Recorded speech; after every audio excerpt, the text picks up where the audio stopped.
Every family preserves something from its past: a ring, a letter, a story passed down in fragments. These objects carry memory forward, often stripped of context but heavy with obligation. In one European lineage, the heirloom was neither beautiful nor useful. It was a box sealed, featureless, and never meant to be opened. They called it the final gift. No record explained who made it or when it first appeared. There was no inscription, no decorative work, no mark of ownership.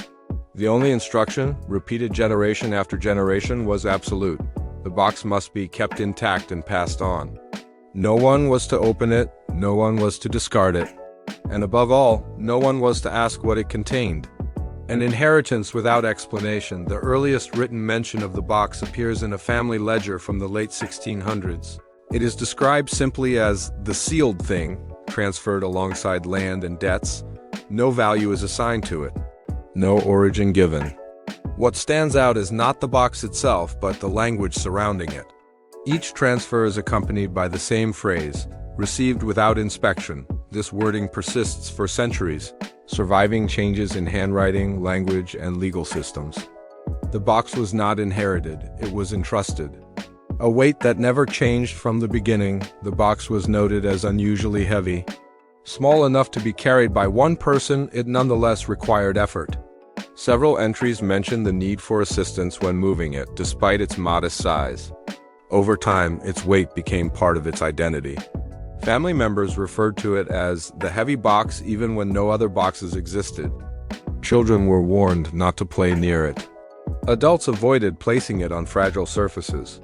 No one questioned why a sealed container of that size should weigh more than 30 kilograms. They simply accepted it. The rule of silence, what kept the box sealed, was not fear of punishment, but something more subtle: inherited restraint. The instruction not to open it was never enforced by threat. It was treated as self-evident, like a law of nature. Letters between family members show occasional curiosity, but always paired with resignation. One 18th century note reads, "It is not ours to know." This phrase, repeated across generations, suggests that the box was not meant for understanding. It was meant for continuation. Modern curiosity. By the 21st century, the box had lost much of its context. The family line had spread, records fragmented, and the instruction to preserve it began to feel arbitrary rather than sacred. When the box was finally presented for professional examination, it was done reluctantly. Descendants insisted on non-invasive testing. The seal could not be broken without unanimous consent, which was not granted. What scientists found only deepened the mystery. An empty interior imaging scan showed no compartments, no false walls, no hidden mechanisms. The interior was hollow, completely empty, and yet the box's mass remained unchanged. Even after accounting for dense materials and construction techniques, the weight exceeded all reasonable explanations. The material composition did not justify it. The distribution of mass made no sense. The box was heavier than it should have been even if it contained something solid, but it contained nothing. Attempts at explanation. Engineers proposed various hypotheses: unknown alloys, lead cores, deliberate weighting. Each theory failed under scrutiny. The box showed no seams or openings beyond the original seal. No foreign material was detected. Physicists suggested the weight could be a measurement error. It was not. The box weighed over 30 kilograms in every test, on every scale. Under every condition: empty, sealed, heavy, a gift without substance. What, then, was the gift? If it was not an object, it may have been a responsibility. A burden passed forward intact, its contents irrelevant. The weight itself becomes symbolic not of what is inside, but of what must be carried. Some historians suggest the box originated as a legal or moral placeholder, a representation of debt, guilt, or obligation too dangerous to articulate. By sealing it, the family avoided confronting its meaning while preserving its existence. Others propose the box was meant to contain something that no longer exists. That whatever was inside was removed or destroyed long ago, leaving behind a container that still remembers its purpose. The danger of opening. Why was it never opened? The records do not describe fear of what might be found. Instead, they emphasize continuity. Opening the box would break the chain. It would transform the gift into an answer. And answers can end obligations.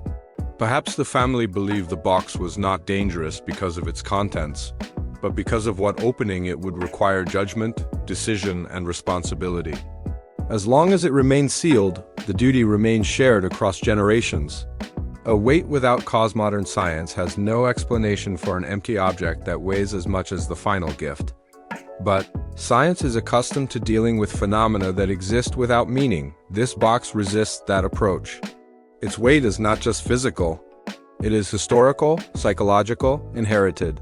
Those who handled it during testing reported an odd reluctance to set it down, as though removing their hands felt like abandoning something unfinished.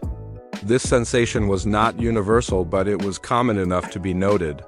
Returned to silence after examination, the box was returned to private custody. The seal remained intact. No further testing was approved. Public reports concluded with a simple statement: no contents identified. No conclusion was offered. The family resumed its role as custodian rather than owner. What was passed forward, the final gift, may never have been about what it held. It may have been about trust, the belief that some things must move through time untouched, even if their purpose is lost. It is tempting to imagine the box once held something physical, something removed or decayed.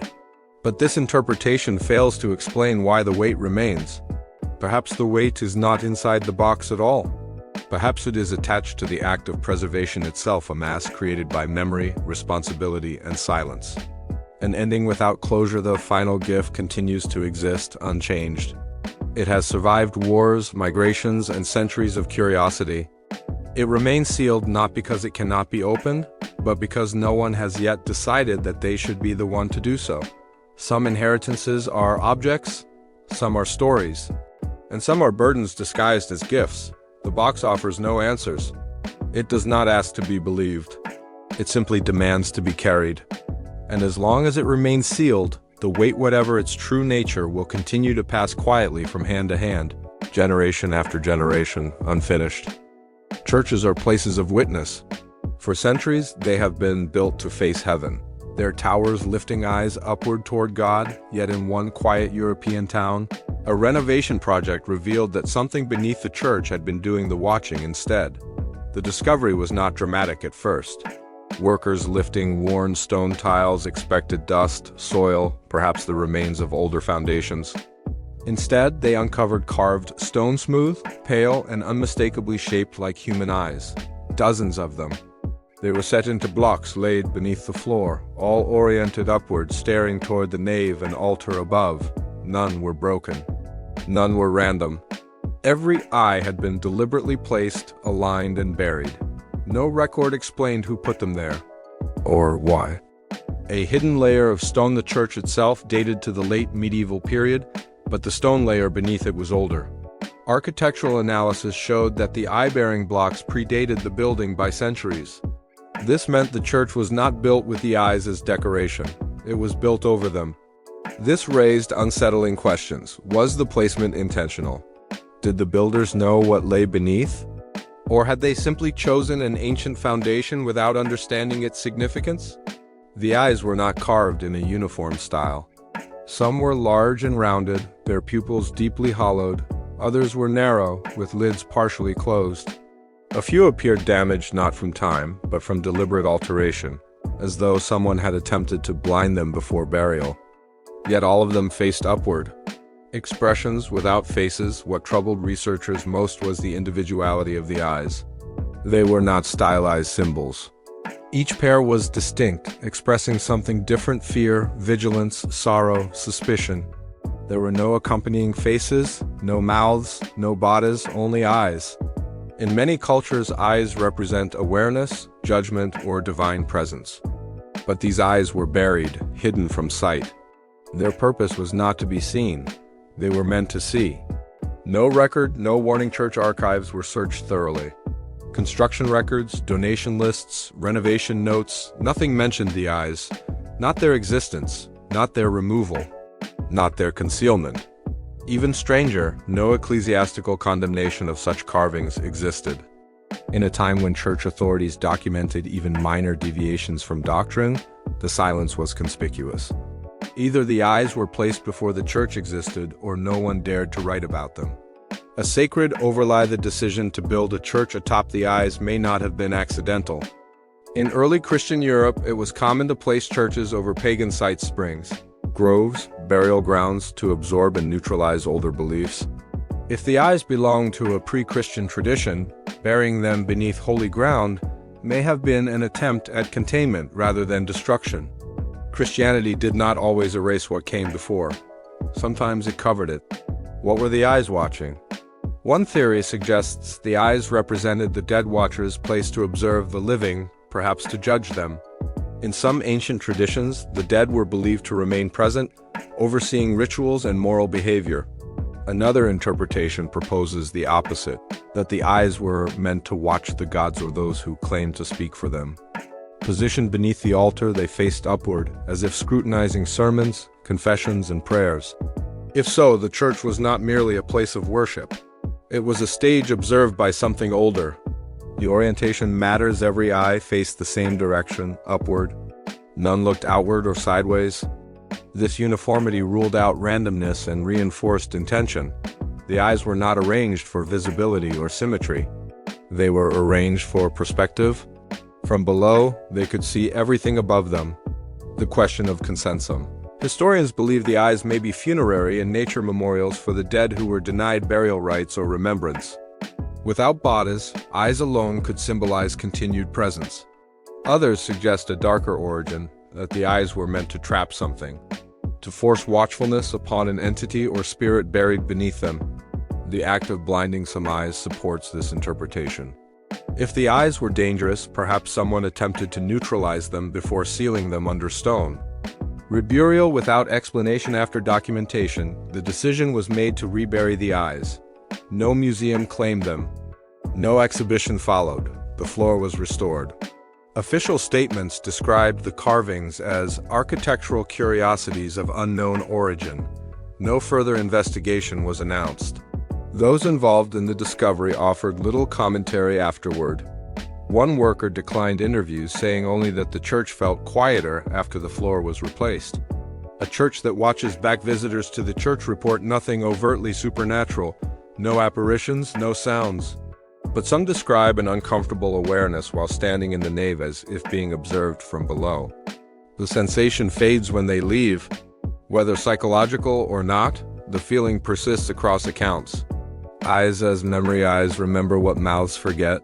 If the carvings represent witnesses, they may be the last remaining record of events erased from written history. Trials without justice, rituals without names, crimes buried beneath sacred architecture. The eyes do not accuse.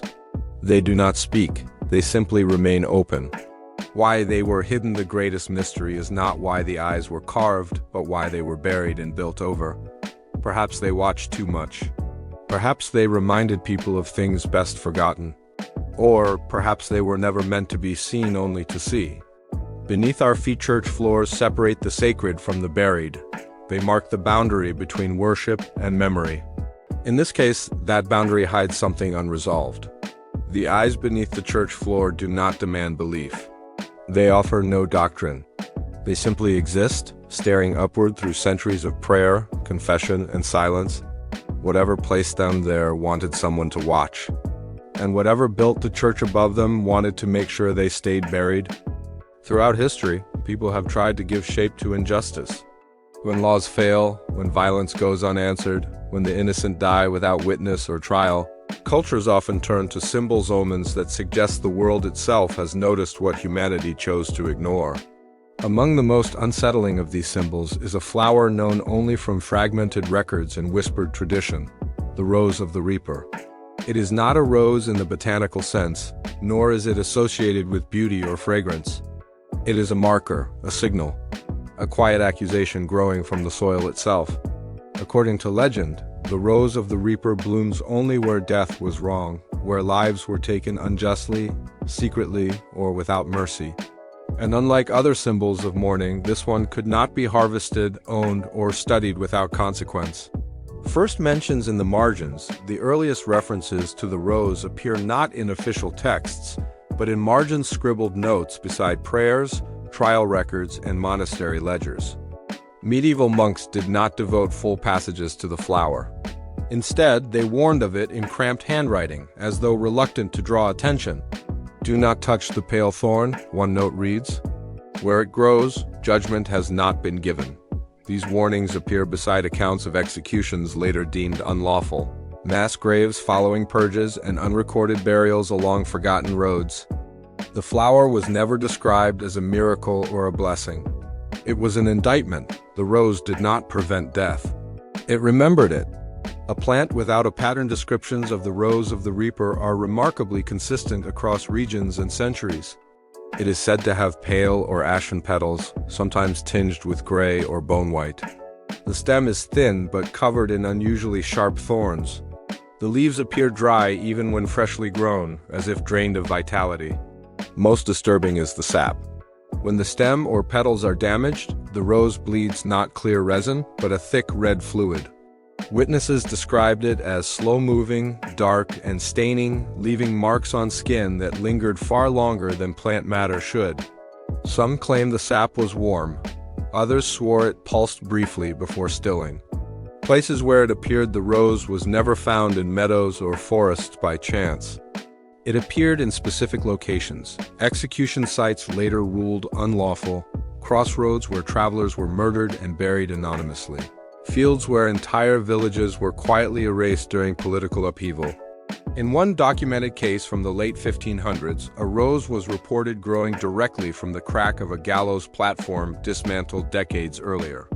In another, a cluster appeared on land newly plowed for farming, revealing bones beneath the soil shortly afterward. The flower did not grow where death was common. It grew where death was wrong. This distinction mattered deeply to those who feared it. Early attempts at study by the early modern period, natural philosophers began collecting plant specimens with increasing confidence. Curiosity slowly overcame superstition, and the rose of the reaper became a target of study.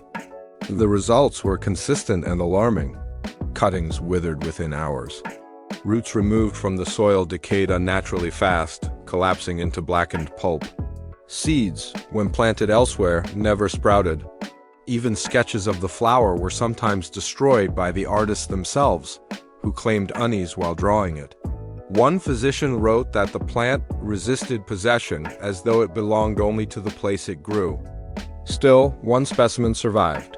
The one that did not die in the early 19th century, a botanist skeptical, methodical, and dismissive of folklore, successfully transported a living, rose specimen from an abandoned execution ground to a controlled environment. Unlike all others, this one did not immediately wither. It remained upright, its petals did not fall. Its color did not fade. When examined, the stem was nicked accidentally by a metal tool. The sap emerged slowly, thicker than expected, red, heavy. Chemical analysis at the time was limited, but notes describe iron content inconsistent with plant resin.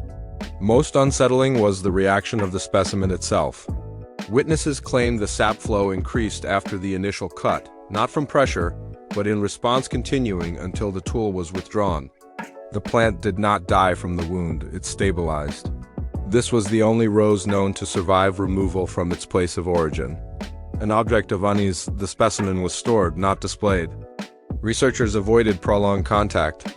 One assistant requested reassignment, citing recurring dreams of suffocation and falling.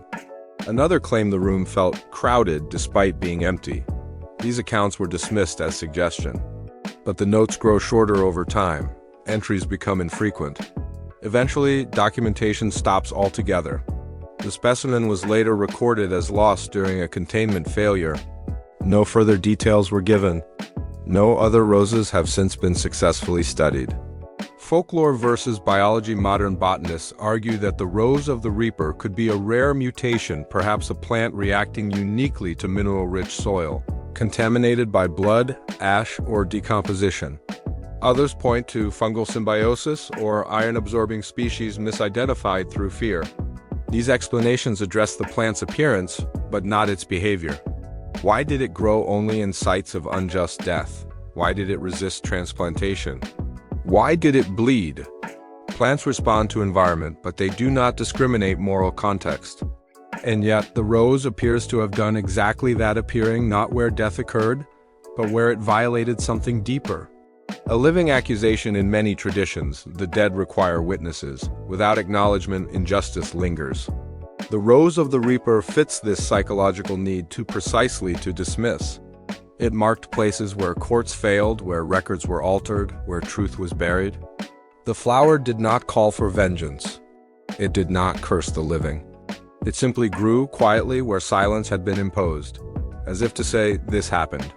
Why it withered the inability to cultivate the rose elsewhere may not be accidental. Folklore insists the flower feeds on unresolved injustice. Remove it from that context, and it starves. The one surviving specimen challenges this idea, but perhaps it survived not because it could live anywhere, but because the injustice it marked had never been resolved. If so, the rose did not need the soil, it carried the memory with it. No new sightings in the modern era, no verified sightings of the rose of the reaper have been recorded. This absence invites uncomfortable interpretations. Has justice improved? Or has the world simply become better at hiding its wrongs? Mass graves are paved over, records are sealed. Death is bureaucratized, sanitized. Perhaps the rose no longer has room to grow. Or perhaps it still does and no one is looking closely enough. A flower that should not be touched, the rose of the reaper, was never meant to be understood, catalogued, or owned. It was not medicine, not poison, not ornament. It was evidence. A reminder that the earth keeps accounts even when humans do not. That some wrongs leave marks deeper than bones. And that attempts to study or remove those marks may fail not because they are supernatural, but because they were never meant to leave. If the rose bled, perhaps it did so, not because it was alive, but because something beneath it still was. And perhaps the reason it no longer appears is not that injustice has ended, but that the ground has grown tired of speaking. Long after the swords rusted away and banners dissolved into soil, some battlefields in northern Europe never truly fell silent. Grass grew back. Villages returned. Farms spread across land once soaked with blood. To the eye, these fields appear ordinary, productive, peaceful, unremarkable. But at night, the land remembers. For centuries, farmers across Scandinavia, northern Germany, the British Isles, and the Baltic regions have reported the same impossible phenomena. Strange lights drift low across empty fields. The sound of clashing metal echoes where no armies stand. Shouts, cries, and distant horns carry through the dark, fading as abruptly as they begin. These accounts were once dismissed as superstition, ghost stories passed down to frighten children or explain the unknown. That dismissal became harder to maintain when archaeology began to dig beneath the soil and confirmed something undeniable. Mass death occurred on these lands, often on a scale never recorded in written history. What archaeology has not explained is why the battles seem unwilling to end. Fields that refuse to sleep, the reports follow a striking pattern. Activity begins after dusk, often on still nights when sound carries easily. Farmers describe faint glows hovering just above the ground, bluish-white, sometimes flickering like torches without flame. These lights move slowly, as if following invisible paths. Then come the sounds. Metal striking metal, the dull thud of shields, the scream of iron dragged across iron. Occasionally, voices shouted commands in no recognizable language or cries that cut off mid-breath. Animals panic. Horses refuse to enter certain fields. Dogs growl at empty space. When dawn arrives, everything stops. No footprints, no scorch marks. No explanation. Folklore of the unfinished dead. Long before scientific excavation, local folklore attempted to explain what reason could not. In Norse traditions, it was said that warriors who died dishonorably were bound to the battlefield, condemned to fight endlessly beneath the earth. In Celtic regions, the land itself was believed to absorb violence, replaying it during liminal hours when the veil between worlds thinned. Some legends claim the dead are unaware of their own deaths, reliving their final moments in an endless loop. Others insist the spirits are fully aware and angry, that they fight not each other, but time itself, refusing to accept defeat or oblivion. These stories persisted not because people wanted to believe them, but because something kept reinforcing them. Archaeology breaks the surface. Modern excavation changed the conversation. Beginning in the late 20th century, large-scale digs uncovered battlefield sites previously unknown to history. Beneath farmland lay mass graves, hundreds, sometimes thousands of bodies. Many were unburied, scattered where they fell. Others were hastily piled, stripped of armor, weapons broken or deliberately bent. The injuries told a brutal story. Blades to the face, crushed skulls, severed limbs. Signs of pursuit rather than formation, fighting suggesting slaughter rather than orderly combat. What shocked researchers most was the absence of historical records. These were not famous battles. No chronicles mentioned them. Entire armies had vanished without written memory. It was as if the land alone had remembered. Battles without names in several locations, the scale of death suggested organized warfare, thousands of combatants clashing with professional weapons. Yet no kings claimed victory, no monuments commemorated triumph, no songs preserved the outcome. Some archaeologists theorized these were intertribal conflicts erased deliberately, their memory suppressed to prevent retaliation or shame. Others believe they were catastrophic defeats that ruling elites chose to forget. But even forgetting has limits. The soil could hide bones, but it could not silence everything. Sounds without sources. Acoustic researchers have attempted to explain the reported noises through natural phenomena. Temperature inversions, wind moving through crops, distant traffic echoing across flat land, all plausible explanations. None explain the rhythm. Witnesses consistently describe sounds that follow patterns of combat, engagement, escalation, chaos, retreat. The noises change location within the field as though forces are maneuvering. Some nights, the sounds repeat at nearly the same time, year after year, often near known anniversaries of ancient seasonal cycles tied to warfare. One farmer in northern Denmark reported hearing clashing metal every autumn for decades. When archaeologists excavated his land, they uncovered a previously unknown Iron Age battlefield beneath his crops. The farmer did not celebrate the discovery. He said it only confirmed what the land had already told him. Lights that do not burn. The mysterious lights remain the most difficult phenomenon to explain. Unlike fires, they produce no heat. Unlike bioluminescence, they move deliberately rather than drifting randomly. They often appear in clusters, separating and reforming as though responding to unseen movements. Folklore describes them as battle lanterns, the last sparks of warrior spirits searching for comrades. Scientific explanations point to marsh gases or electrical activity in the atmosphere. Yet marsh gas does not move against the wind. And electrical discharge does not pause, hover, and fade in unison. The lights behave as if they belong to something else. The weight of unresolved Death One theory, gaining quiet traction among historians and anthropologists, is psychological, not individual, but collective. These battlefields represent deaths without closure, no burial rites, no acknowledgement, no memory. In many ancient cultures, proper burial was essential to release the dead. Without it, spirits were believed to linger, restless and incomplete. Mass death stripped of ritual may have left something unresolved, not spiritually in a literal sense, but culturally. The land absorbed violence without ceremony. The dead were denied identity, and so the event never concluded. When the past pushes back, what unsettles researchers is not the existence of folklore or unexplained reports, but their persistence in specific locations. These are not random hauntings. They are geographically precise. When land use changes, when fields are plowed deeper, when construction disturbs old layers, the activity often increases temporarily. It is as though disturbance reactivates something. Farmers report that after deep plowing or drainage work, the lights grow brighter, the sounds louder, then slowly fade again. This pattern has repeated across multiple sites. Archaeology uncovers the dead, the land reacts. Not peaceful, not malevolent, like traditional ghost stories, the battlefield phenomena show no interest in the living. No one reports being chased, harmed, or addressed. The sounds do not respond to witnesses. The lights do not approach. The activity appears self-contained, uninterested in observers. This is not haunting, it is repetition. A war that never ended. Perhaps the most disturbing interpretation is the simplest one. These are not ghosts in the traditional sense. They are echoes not of sound, but of event. trauma imprinted so deeply that it resurfaces under the right conditions. Modern science acknowledges that extreme events can leave long-lasting imprints on environments, but it has no language for fields that replay violence centuries later. And yet the reports continue.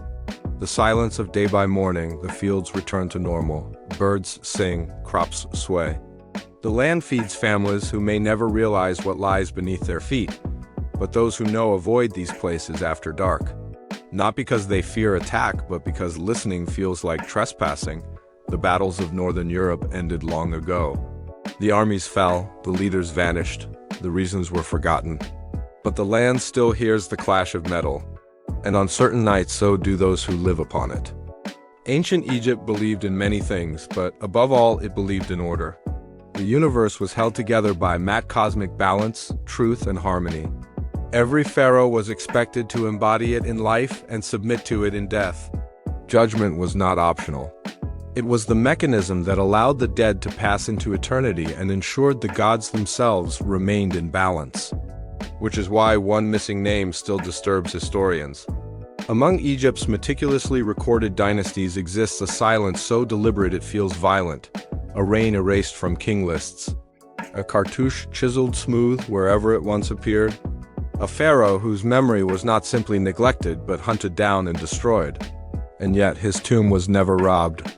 The power of a name to understand the fear surrounding this forgotten ruler, one must first understand the Egyptian concept of the name. A person existed in several parts, the body, the soul, the spirit, but the name was essential. To erase a name was to annihilate a person completely, denying them existence in both worlds. Enemies were sometimes cursed in death, their names scratched out to weaken them in the afterlife. But this pharaoh suffered something far more extreme. His name was removed from every official record. Later scribes altered king lists to jump directly from his predecessor to his successor, as if no reign had occurred at all. This was not revisionism, it was ritual destruction. A tomb that should not exist when the burial chamber was discovered, expectations were low. Tombs of erased rulers were usually dismantled or looted long ago, but this one was different. Hidden deep beneath layers of stone and sand, the chamber was intact. No broken seals, no scattered treasure, no evidence of grave robbers. The builders had concealed it carefully, not to protect wealth, but to prevent discovery. Inside, the walls were covered in inscriptions, but none followed traditional funerary formulas. There were no declarations of purity, no boasts of good rule, no pleas for favorable judgment. Instead, the text was defensive. Urgent, afraid, prayers of refusal. Most tombs begged the gods for mercy. This one begged them for absence. Rather than inviting Osiris to weigh the heart, the inscriptions asked him to turn away. Anubis was asked not to guide the soul. Thoth was asked not to record his deeds. Even the 42 judges of the dead were named not in supplication but in warning. The message was consistent across the chamber: do not judge him. Judgment, in Egyptian belief, was not merely a trial. It was a transformation. A soul deemed worthy would pass into the field of reeds, continuing existence in eternal order. A soul found wanting would be devoured by Ammit and cease to exist. But these inscriptions imply a third fear, something worse than annihilation. A king who broke Ma'at. Historians have long speculated what crime could justify such an extraordinary response. Political failure alone would not suffice. Even tyrants were judged normally. The tomb suggests something more profound: a ruler who violated the very structure of cosmic order, one whose actions made him incompatible with judgment itself. If his heart were weighed, what would happen? The fear seems to be not that he would fail, but that the process would not contain him. In this interpretation, judgment becomes dangerous. The gods themselves are at risk. The sealing of the dead, unlike traditional royal burials, the sarcophagus was surrounded by additional stone barriers. Not protective layers, but isolating ones. The body was placed deeper than usual, encased in materials meant to separate rather than honor. There were no statues to receive offerings. No false doors for the spirit to pass through. The tomb was designed to be complete, closed, and permanent. It was not a gateway, it was a containment. The curse of silence, perhaps the most telling detail, is the absence of curses against tomb robbers. Egyptian tombs often warned intruders of divine punishment. This chamber had none. It did not threaten the living. It warned the dead. The inscriptions repeatedly emphasized stillness, forgetting, non-recognition. The language suggests the builders believed memory itself could activate something. That speaking his name, even in death, might allow him to participate in cosmic processes he should not enter. The successors fear the pharaoh who followed him benefited from his erasure. Stability returned, records resumed. Temples were rebuilt, yet subtle signs of unease linger. Certain rituals were modified. Some funerary texts gained additional protective lines not seen before. Scholars believe these changes were not coincidental, but preventative measures designed to ensure no future ruler could become so dangerous again. The past had taught them something they did not wish to repeat. Why the tomb survived if the pharaoh was so feared? Why not destroy his body entirely? The answer may lie in Egyptian belief itself. To desecrate a royal body was to risk cosmic imbalance. Destruction could release what containment suppressed. Burial, when done correctly, could neutralize without provoking. So they hid him, they erased him, and they left him untouched. Not forgiven. Not punished, simply excluded. Judgment denied in the Egyptian worldview. To be judged was a right. Even the wicked faced the scales. To deny judgment was to place someone outside the system entirely. The pharaoh who refused judgment or was refused by it exists in a liminal state. Neither saved nor destroyed, neither remembered nor gone. A king without eternity. A warning across time. Modern scholars debate whether the fear reflected in the tomb was symbolic, political, or exaggerated by later generations. But the consistency of the evidence suggests genuine dreadnought propaganda. This was not about rewriting history, it was about preventing recurrence. The tomb stands as a warning carved into stone. Some transgressions cannot be weighed, and some individuals must never face the gods not for their sake, but for everyone else's. And so, somewhere beneath the desert, a pharaoh lies untouched, unnamed, and unjudged, waiting in a silence that even the dead were asked to respect. In the scorching Judean desert, back in 1952, a discovery was made that would puzzle archaeologists for decades. Tucked away in Cave 3 near Qumran, amidst the famous Dead Sea Scrolls, two mysterious copper scrolls were found, heavily oxidized and rolled together. Unlike the other scrolls made of parchment or papyrus, these were etched onto thin sheets of copper. For years, their secrets remained locked away, the metal too brittle to unroll without shattering. It was until scientists at the Manchester College of Technology in England painstakingly cut the scroll into 23 segments that its contents were finally revealed. And what they found was unlike anything else discovered at Qumran. It wasn't a religious text or a historical record, it was a treasure map. The scroll listed 64 locations, detailing vast quantities of hidden gold and silver, along with other precious items, totaling an unimaginable fortune. We're talking about tons of precious metals, an amount so staggering it would dwarf many modern national reserves. The descriptions are tantalizingly specific yet maddeningly vague. For example, one entry reads, "In the ruin that is in the valley of Achor, under the steps leading to the east, 40 cubits in, is a chest of silver and its vessels." Another says, "In the cistern which is under the wall of the eastern court, in its floor, hidden in a hole in front of the upper opening, 900 talents."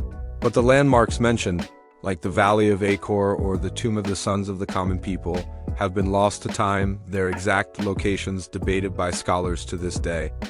The origin of this treasure is the biggest mystery of all. Some theories suggest it was the legendary treasure of the Second Temple of Jerusalem, hidden away before the Romans sacked the city in 70 AD. If true, this would be one of the most significant archaeological finds in history. Others believe it was the accumulated wealth of the Essenes, the ascetic Jewish sect who lived at Qumran and are credited with writing the Dead Sea Scrolls. Could this have been their community treasury, hidden for safekeeping? A third, more fringe theory suggests the treasure never existed at all, and the scroll is a work of fiction, a piece of ancient folklore. But as scholars deciphered the intricate Hebrew text, they found something else, something that didn't fit with any treasure list. Tucked away at the very end of the scroll, after the final entry detailing hidden priestly garments, there's a strange, cryptic addendum. It mentions a second scroll, a copy of the first, with more detailed explanations and measurements. This second scroll has never been found. And then the text takes a truly bizarre turn. The final lines, known as column 12, are different. They mention something called the Doma, which translates to vessel of tithe or vessel of offering. And then it describes a location, the pit of the idol with the two bases and a water channel from the upper reservoir. Following these cryptic directions, the scroll mentions something being interred, and here's where it gets really strange. The text seems to describe a guardian or a creature associated with this final cache. The specific wording is difficult to translate and has been the subject of intense debate. Early translations were cautious, but some scholars have pointed to phrases that suggest something non-human. The text uses words that can be interpreted as sentinel, watcher, or even creature. It speaks of a seal and a ward, terms often used in ancient texts to describe magical or supernatural protection. So what was this creature? The scroll doesn't give us a clear description, no dragon or griffin from familiar mythologies. Instead, the text is elusive, hinting at something ancient and powerful, bound to protect this final and perhaps most important part of the treasure. The language used is reminiscent of Near Eastern traditions where sacred sites and treasures were believed to be protected by supernatural beings. These weren't just stories. To the people of the time, these guardians were a very real threat to would-be looters.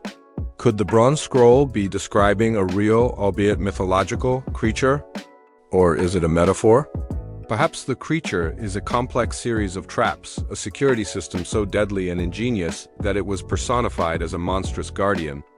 The ancient world was full of master engineers who created incredible mechanisms to protect tombs and treasures. Think of the elaborate traps rumored to be in the tomb of China's first emperor, Qin Shi Huang, with its rivers of mercury. Let's explore the metaphorical angle first. The creature could be a symbolic warning. The final entry is different from the others. It doesn't just list gold and silver. It mentions the Doma, the vessel of offering, and priestly garments.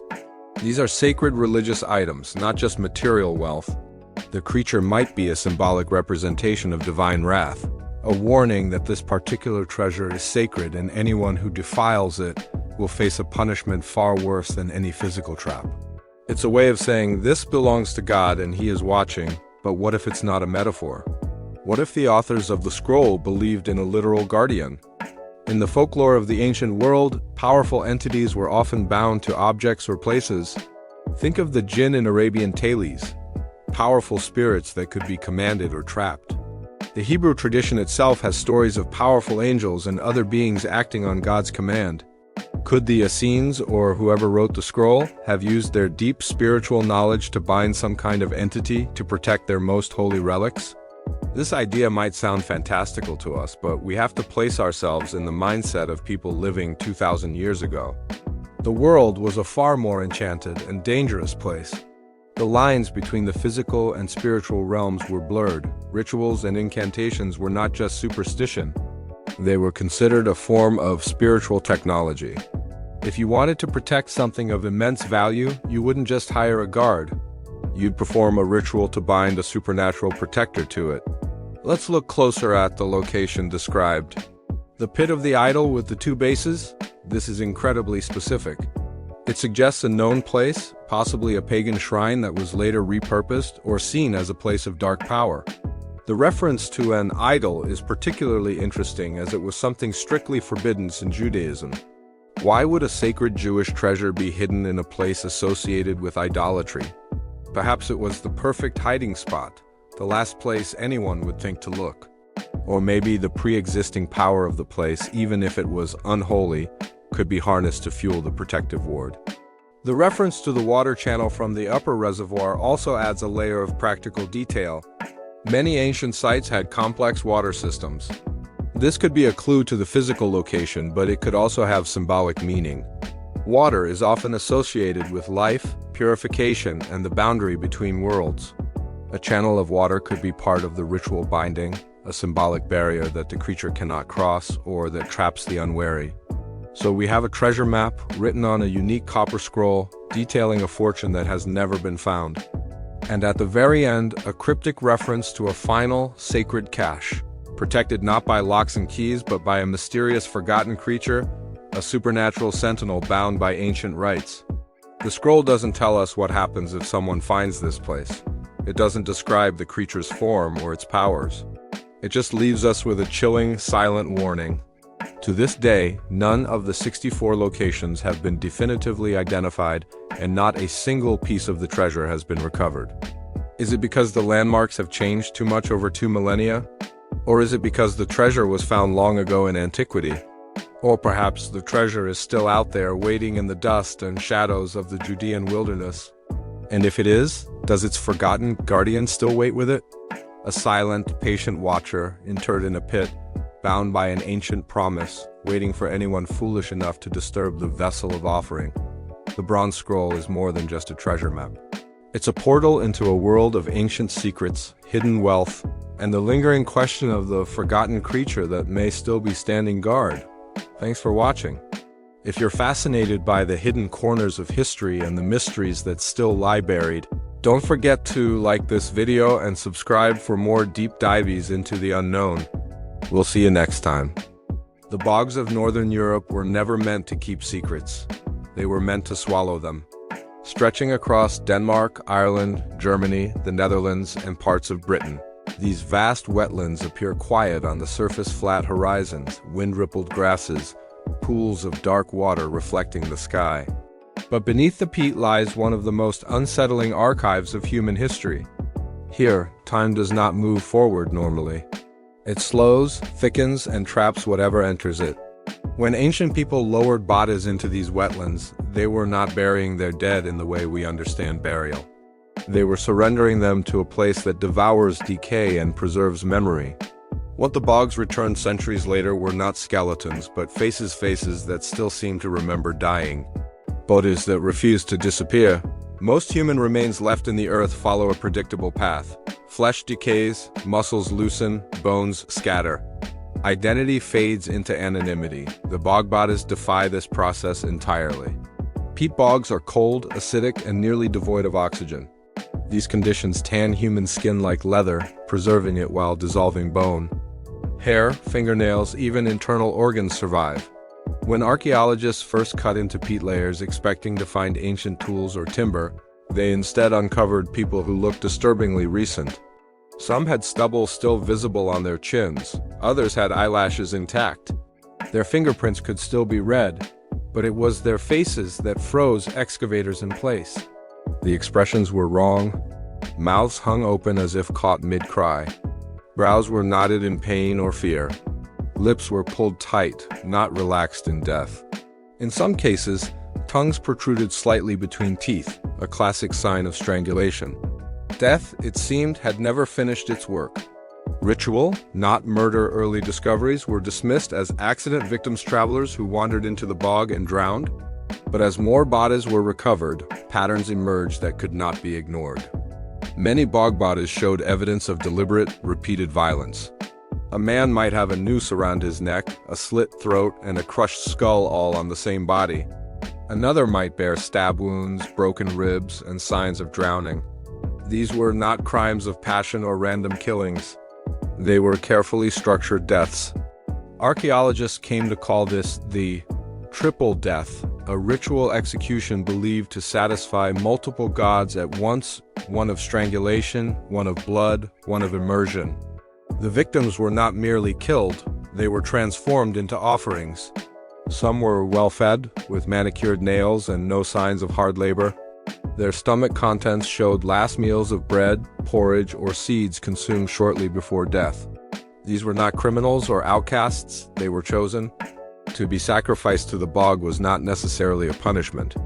It may have been an honor or a terrible duty imposed upon the selected individual. The gods beneath the water to ancient communities, bogs were not wastelands. They were thresholds. The wetland marked the boundary between the human world and the divine.